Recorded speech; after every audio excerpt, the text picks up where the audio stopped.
The worst thing you can do, and I'm a very short man, 5'2.5", qualified to be called a dwarf, a midget, by some idiot, some clown, some fool out there. But the worst thing you can do, my friend, is to try to compete with the taller man mano a mano, and in a social way, and particularly if you're out of shape. You got to understand what you see in the mirror, my friend. What you see in the mirror.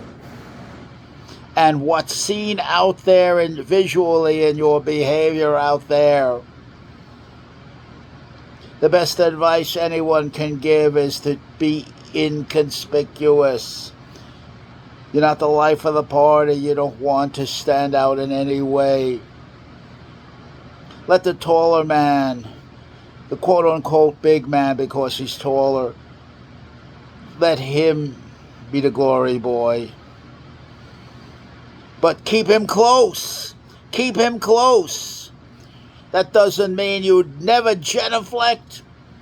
You never show respect to that tall man just because he's taller. You never show that. You can only do that, my friend, if you're in tremendous shape yourself.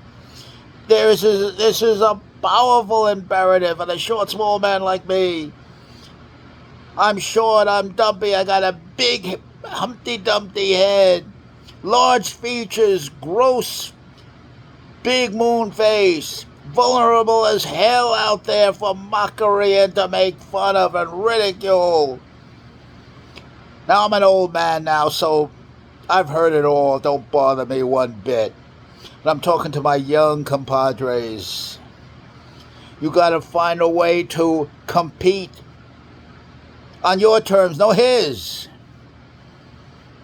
Sometimes, if you're outclassed, you got to cry uncle and disappear yourself. You don't want to get too close to that taller man in a social way. If there was women around, it's a disaster.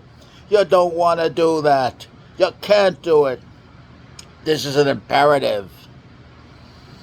But you can't show respect, full respect, because you're intimidated, because you're embarrassed about your appearance, because you're embarrassed because of your height, because your culture has trained you to be so, because you didn't grab the bull by the horns and get yourself in tremendous shape physically. You didn't transmute. You didn't know who the hell you were. You didn't know where you were vulnerable. You believed all the malarkey.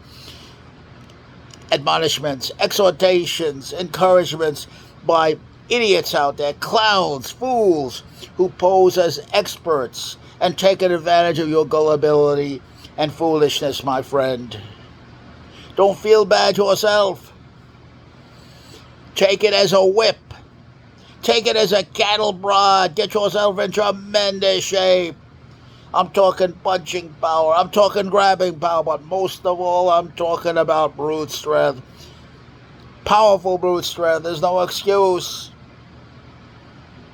I'm an old man now. I'm pushing 80. I'm an old man who's ridiculous looking in appearance. That's all. I settled for it. I settled for it. And that's why I'm singing out right now. And I paid the price. Took the consequences. Because I wouldn't transmute. I wouldn't train. I wouldn't drive iron in the right way. To build tough, hard, strong muscle. Instead, I wanted to be a Mr. America. Can you imagine a thing like that? I have a wide waist. I have a big belly. My proportions are terrible, but I want to be Mr. America. Can you realize that? What I'm trying to say to you, my short, small man, is don't kill yourself by delusion, illusions, and you don't know who the hell you are. It begins with, who are you? What do you look like in the mirror? What do you look like socially? And what are your opponents out there saying about you, directly and indirectly? You go into the negative. You go right into the negative. And use that as an omen of what's going to happen. Protect yourself. Defend yourself. Prepare. Prepare